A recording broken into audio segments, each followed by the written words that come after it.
ஆந்திராவைச் சேர்ந்த பிங்கிலி வெங்கையா அப்படிங்கிறவர் வந்து இந்தியாவிற்கான ஒரு தேசிய கொடி அப்படிங்கிற ஒரு புத்தகத்தை எழுதி வெளியிடுறாரு.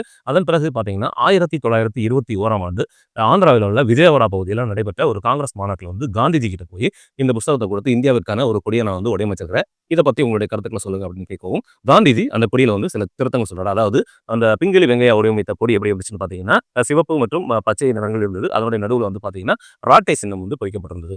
மேல் பகுதியில வந்து வெள்ளை நிறம் இருந்தது. இத பார்த்த காந்திஜி அவர்கள் இது வந்து எல்லா மக்களுக்குமான ஒரு கொடியாக இல்ல.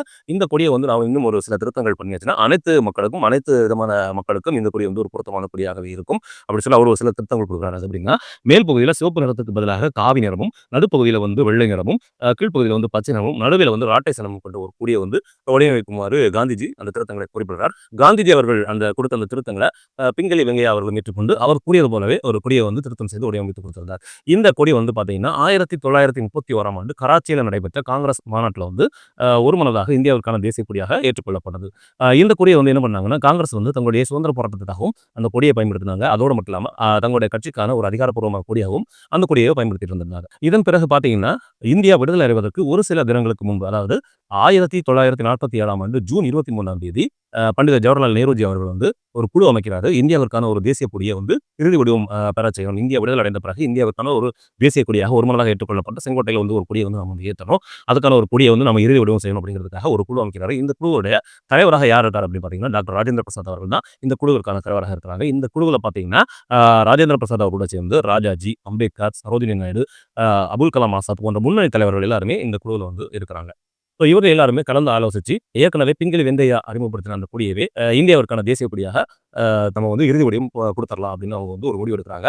பிங்கிலி வெங்கையா அறிமுகப்படுத்திய அந்த காவி நிறம், பச்சை நிறம், வெண்மை நிறம், நடுவில ராட்டை சின்னம் கொண்ட கொடி இந்தியாவுக்கான தேசிய கொடியாக எல்லாராலும் ஏற்றுக்கொள்ளப்பட்டிருந்தது. அந்த சமயத்துல வந்து பிரதமர் அலுவலகத்துடைய ஐசிஎஸ் அதிகாரியா இருந்தவர் பத்ருதீன் தயாப்ஜி அப்படிங்கிறவரு பிரதமர் அலுவலகத்துல ஐசிஎஸ் அதிகாரியாக இருக்கிறார். அவர் வந்து ஒரு ஆலோசனை கொடுக்கிறார். அவர் என்ன ஆலோசனை கொடுக்கிறார் அப்படின்னா, இந்த கொடி வந்து காங்கிரஸ் கட்சியோட அதிகாரப்பூர்வ கட்சி கொடியாக வந்து பயன்படுத்தப்பட்டிருக்கிறது.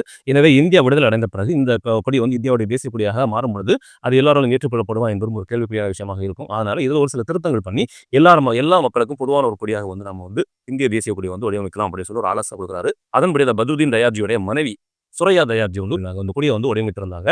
அந்த வடிவம் எப்படி இருந்தது அப்படின்னு பார்த்தீங்கன்னா, இதே கொடியில தான் ஒரு சின்ன திருத்தம் மட்டும் தான் அவங்க பண்ணியிருந்தாங்க. நடுவுல இருந்த அந்த ராட்டை சின்னத்திற்கு பதிலாக அசோக ஸ்தூபியில இடம்பெற்றிருந்த அந்த சாரநாத் சின்னத்தில் இருந்த அந்த அசோக சக்கரம், அந்த அசோக சக்கரத்தை அந்த நடுப்பகுதியில வைத்து அவர் வந்து ஒரு கொடியை வந்து வடிவமைத்திருந்தார். இந்த கொடி வந்து ஒருமனதாக எல்லாராலும் ஏற்றுக்கொள்ளப்பட்டு இந்தியாவிற்கான தேசிய கொடியாக அங்கீகரிக்கப்பட்டு ஆகஸ்ட் 15, 1947ஆம் ஆண்டு இந்தியா விடுதலை அடைந்த பிறகு இந்த கொடி தான் வந்து ஏற்றப்பட்டது.